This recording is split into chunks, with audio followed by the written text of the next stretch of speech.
Halo teman-teman, kembali lagi bersama saya Elizabeth Niparkar dengan NIM 22011400014. Saya dari Prodi Pendidikan Guru Sekolah Dasar kelas B semester 3. Baik, pada video kali ini saya akan menjelaskan materi tentang konsep plagiat, jenis-jenis plagiat, teknik penelusuran plagiat, dan tata cara pencegahan plagiat.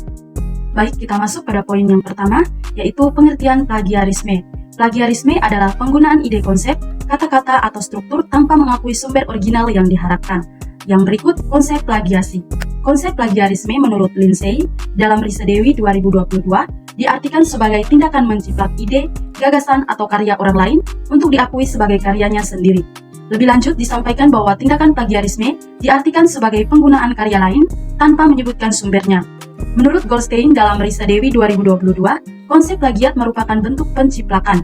Dengan demikian, dapat disimpulkan bahwa plagiarisme merupakan usaha seseorang untuk melegalkan karya orang lain sebagai karya miliknya. Yang berikut jenis-jenis plagiasi. Hamama dan Yulia Hapsari 2020 mengemukakan jenis-jenis plagiasi sebagai berikut. Yang pertama, replikasi. Replikasi adalah proses penggandaan karya yang dilakukan dalam maksud dapat mempublikasikan karya tulis ke dalam beberapa jurnal ilmiah.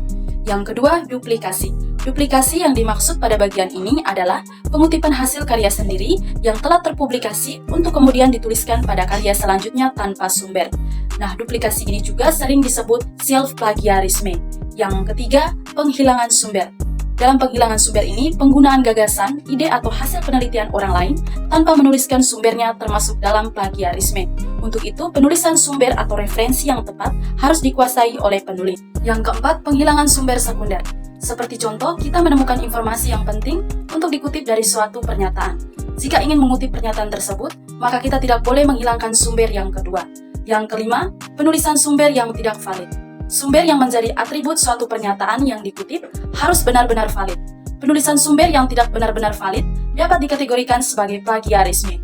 Penulisan sumber yang benar meliputi kebenaran judul buku, penulis, tahun, dan informasi lain yang terkait informasi-informasi tersebut tidak boleh dibuat-buat.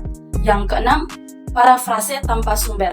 Parafrase adalah suatu teknik mengutip yang mengubah kalimat dalam karya orang lain menggunakan kalimat sendiri dalam konteks yang sama tanpa mengubah maknanya. Meskipun telah diubah menggunakan kalimat sendiri, namun pengutipan harus tetap disertai sumber. Yang ketujuh, penelitian berulang. Penelitian berulang yang dimaksud dalam konteks plagiarisme adalah penggunaan metode penelitian yang sama tanpa menyebutkan sumbernya. Yang kedelapan, kolaborasi tanpa etis. Kolaborasi untuk saling mengutip hasil karya masing-masing tanpa menuliskan sumber juga termasuk dalam plagiarisme, meskipun hal itu dilakukan oleh dan dengan teman sendiri. Yang kesembilan, verbatim. Menyalin kata atau kalimat atau gagasan dari hasil karya orang lain tanpa memberikan sumber yang jelas dan tanda kutip jika kutipan adalah kutipan langsung. Yang kesepuluh, menyalin seluruh teks. Menyalin seluruh teks dalam naskah orang lain dan menggantikannya dengan nama sendiri termasuk dalam plagiarisme yang paling berat. Kita masuk pada poin yang berikut, yaitu teknik penelusuran plagiat. Teknik penelusuran plagiat dapat dilakukan dengan menggunakan beberapa metode dan alat yang tersedia. Berikut adalah beberapa teknik yang dapat digunakan untuk mendeteksi plagiarisme dalam sebuah kalimat. Yang pertama, menggunakan aplikasi plagiarisme checker. Salah satu cara termudah untuk mendeteksi adanya plagiarisme dalam sebuah tulisan adalah dengan menggunakan aplikasi tersebut yang tersedia secara gratis di internet. Yang kedua, penelusuran pustaka menggunakan komputer. Dengan menggunakan teknik ini, penulis dapat mencari referensi yang relevan dengan topik yang sedang dibahas dan mengutipnya dengan benar. Yang ketiga, membuat kutipan langsung. Ketika mengutip tulisan orang lain, pastikan untuk menggunakan kutipan langsung dan mencantumkan sumbernya dengan benar. Yang keempat, menggunakan aplikasi anti-plagiarisme. Selain menggunakan aplikasi plagiarisme checker, penulis juga dapat menggunakan aplikasi anti-plagiarisme.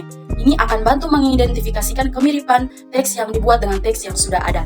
Yang kelima, pelatihan penelusuran referensi dan pencegahan plagiasi.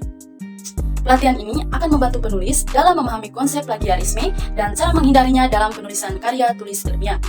Oke, kita masuk pada poin yang terakhir, yaitu cara pencegahan plagiat.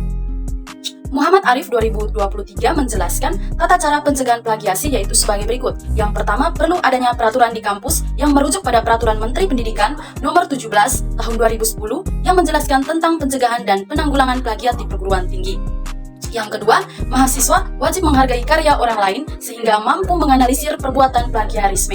Yang ketiga, perlu menanamkan budaya akademik anti plagiat dalam setiap proses pembelajaran. Dan yang terakhir, memberikan pelatihan terkait teknik parafrase sehingga dapat meminimalkan angka plagiat.